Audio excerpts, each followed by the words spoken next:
Hi, and welcome to Gateway Area Plan Form-Based Code and Building Massing.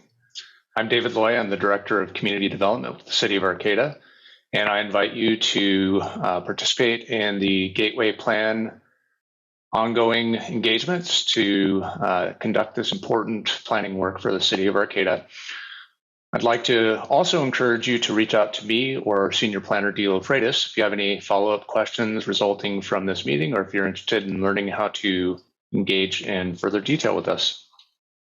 So without further ado, I'd like to present to you some material that we've been working on to help explain how the zoning work that we're doing, the high-level policy work that we're doing, and the form-based code can all be used to create an environment in the City of Arcata that both addresses our future development and growth needs, as well as respecting the values and aesthetics that we all have for the City of Arcata.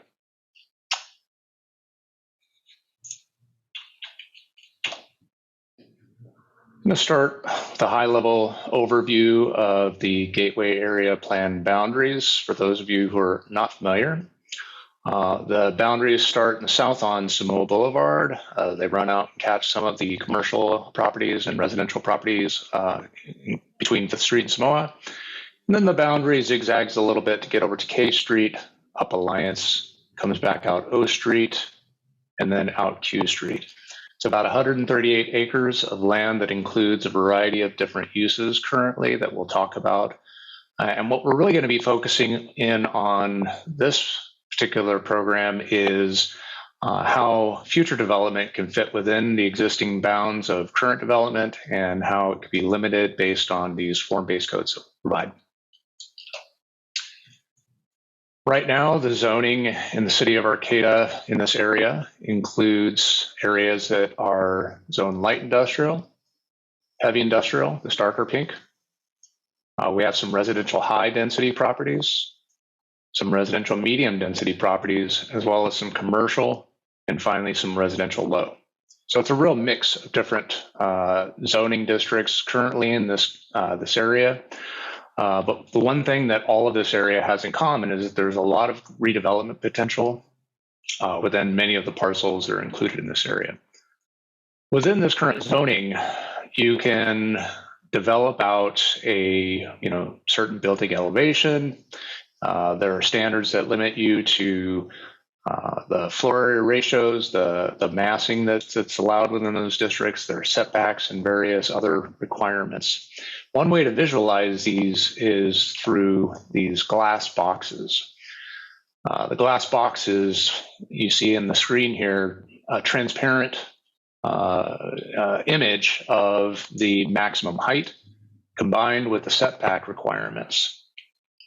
So you can see within each of these different districts, there are various heights allowed for and various densities of development allowed for. Within these glass boxes, they show the maximum build out under current zoning based just on those two parameters, height and setback. There are other standards that we can look at that address reducing the footprint of future development even further within this current zoning district. So I just want to take a quick look at what the building elevations are that are allowed right now. In general, you can build a 4-story building within each of these districts. On the industrial limited, you can go up to 45 feet in the residential high density district. And in the industrial general, it says a minimum of 45, but it's up to the decision maker, so it could be greater than 45 feet. Commercial districts, you can go 35 and 38 feet with a density bonus in residential low density, or 38 feet in the residential medium density. So right now you can see there's a range of different building heights that are allowed for in these districts, but despite those upper limits, very few projects have really maxed out these building envelopes. And again, in part, that's related to market conditions, but in part it's related to the other standards that we have in our zoning codes. So I want to keep this in mind, that the zoning code is built based on both these maximum building heights as well as these other standards. And we'll come back to that theme many times throughout this presentation. Right here, I'm showing you the Arcata Gateway area, these glass boxes, if you will, as they are currently proposed. Now, recall, the gateway area plan is in draft form right now, and so this is all subject to the discretion of the decision makers and input from you. So I want you to continue to participate and provide us feedback on these. I'm showing you here the 4 districts that are proposed in the gateway area plan. There's the Barrel District in this pink color, Gateway Hub, or the center part, in this blue color, Gateway Corridor, which runs along Samoa and K Streets, and then the Gateway Neighborhood. Gateway Neighborhood is more of a transition zone. And you can see, compared to these glass boxes in the background, Gateway Neighborhood provides for lower development potential than the Gateway Hub, for example. So what's currently proposed? Well, in the Barrel District, 8 stories maximum with a maximum of 90 feet. In the Hub, you have 80 feet maximum that would accommodate 7-story buildings. Corridor, you can build up to 6 stories with a 70-foot maximum. And the transition, 60 feet with 5-story max on these Gateway Neighborhood. But what proportion of those properties could actually build out or will actually build out at those densities? I think one of the things that has been a big concern for many community members is the thought of this entire area looking like this glass box vision here. Every property built out to a maximum build out that really maximizes the bulk and mass. That's not a realistic expectation for development within this area. And it's not a realistic expectation of how the codes that would be implemented to further regulate development beyond just setback and maximum building height. So to take a closer look at this, we used a couple of different strategies. One, you'll see some of these glass boxes have buildings inside of them that are not real buildings. All of these white buildings are 3-dimensional representations of actual buildings within this plan area. And so you might see some buildings that you're familiar with. Maybe you see the building that you live in or work in. Then you'll see these other buildings that are not in the plan area right now. This is Bud's Mini Storage right here. We've got a rough model built for Bud's Mini Storage showing some features there. There's the AmeriGas parcel, car wash parcel.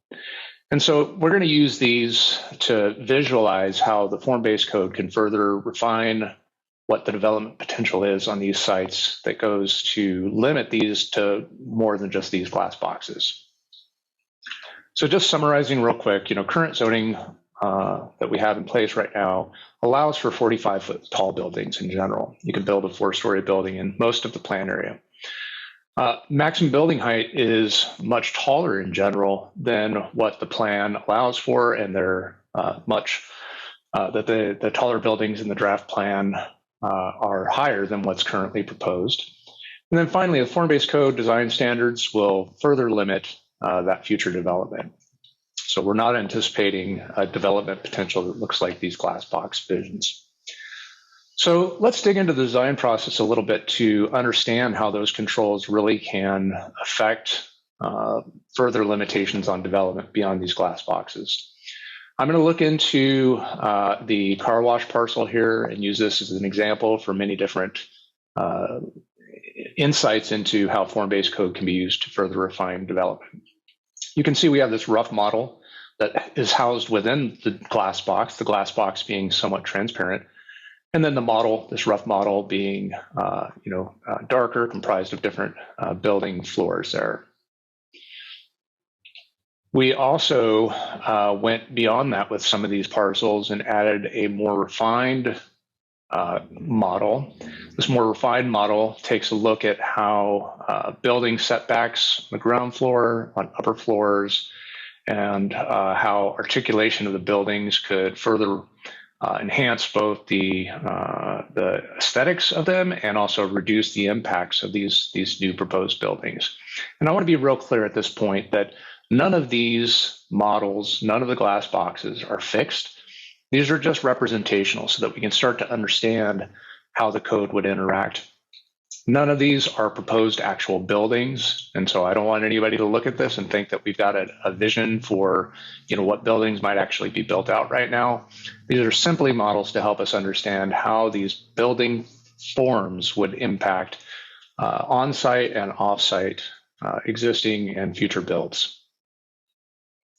So again, looking at the car wash parcel, if we zoom in on an aerial image of it, You can see the car wash, and then on the other side of the block, the mini storage. This particular property is all in one ownership. You can see that the creek is daylighted through a portion of the property, but not all the way through. And so this property reflects pretty significant potential for redevelopment in the future. We're going to take a look at how that might look, how it might impact other buildings around it. Under current zoning, there's a total glass box volume that is much, much larger than the actual build-out volume. Again, here's the car wash on the right of the screen and the mini storages onto the left of the screen. And in fact, you can look throughout the zoomed in portion of this district and see that none of the existing buildings are built out to that full potential. There's a total elevation of 45 feet that could be built out to. And looking into the future with the proposal and this rough model, that would bring us up to a total of 70 feet build out potential. This rough model encompasses a portion of the property. You can see the creek is still, the daylighted portion of the creek is still there, represented by this green area here. And in this particular build, there are 5 stories with that upper floor setback like we talked about. Because these stories are very tall, you're only getting 5 within the 70 feet. This district actually currently allows in the draft for 6, so you can imagine this being a 5 or a 6-story building. The more refined model took advantage of some design principles that would help ameliorate impacts. And so you're seeing, as we step down from the glass box to the rough model to a refined model, you're starting to see how we can further restrict the impact of the development, the bulk and mass, the way that it feels onto the street, the way that it affects other community, existing community amenities like the creek, the way that it will impact adjacent neighbors. And so this is to help us understand how we can further refine with form-based code. You can see in this image, we have a 50-foot, 60-foot building. Now the 60-foot is further to the south of the parcels, which would limit the shading impacts of the project. So we can use these kinds of concepts as standards in the form-based code to ameliorate those impacts. You can see upper floor setbacks, as we've discussed, about 3 stories, as well as lower floor setbacks. Some of these can be attributed or used for public purposes. You can see some attempt to show how articulation of the building form could affect the massing and reduce the sense of the building. And in addition, we have some site-specific standards that might be applied on particular sites. This car wash site, for example, has real potential to allow for daylighting of a creek, and so we've shown that here. So there's no development on that. So what are the elements of the form-based code that we've just looked at here? For one, there's placement on the street. There's the building form, the bulk and massing of it, where it sits on the lot. What are the setbacks? We can affect all of those with this form-based code approach. There's also the building standards. What do we want the buildings to look like? What types of architectural features? How much window opening? How much glazing? Where do we want the doors? How do we want placement of those public intersections between the private and the public space? How much landscaping, and so on and so forth. And then we can also address site design standards, including landscaping, these publicly accessible private open spaces that would be secured through easements, and other features of the development that really reflect onto the public right-of-way. You can learn more about this if you'd like. If you search the YouTube and search Arcata form-based code, we've got some great videos that are primers for this. So moving back to our car wash parcel to dig a little deeper into design. We've got this framework now. Okay, so maybe the form-based code only goes so far as to establish this framework, upper floor setbacks and these sorts of things, ideas around bulk and massing. We would then, for projects of this scale and nature, leave it to the architect's creativity to bring forward a design that really enhances the site and enhances the public view. And so here's an example where that framework could house something that looks similar to this. This very nice, aesthetically pleasing design could be incorporated onto the site within that framework, and it's a way of understanding how that framework can then lend to development of projects that really enhance the area. The form-based code could even go as far as defining some of these features, maybe where the balconies land, where the openings, how frequent the openings should be for public spaces. This particular site is filled up with basically 5-story buildings and 4-story buildings, and we could define all of that. Obviously, the more definition we give to the code, the more detail there is, the more time and energy and money we'll have to put into that code. But if that's the direction this community wants to go to ensure that it knows what development is going to come out of this, that is an option. Leaving the framework a little bit more vague, maybe a little bit more detailed than this, but a little bit more vague, will get us to a code more quickly, and it will allow for more flexibility in design. Leave the architects to do their work and create these really nuanced spaces. So again, just recapping, maximum height and building setbacks are sort of the first layer of design. There are several more that can be implemented. The form-based code would further refine setting boundaries on development, including not only the upper floor setbacks, but up to and including how much glazing is on the frontage, what those street amenities would be, where the public accessible private open space would be. And the form-based code provides standards on a range of facets for development that go beyond that, including potentially street trees and et cetera.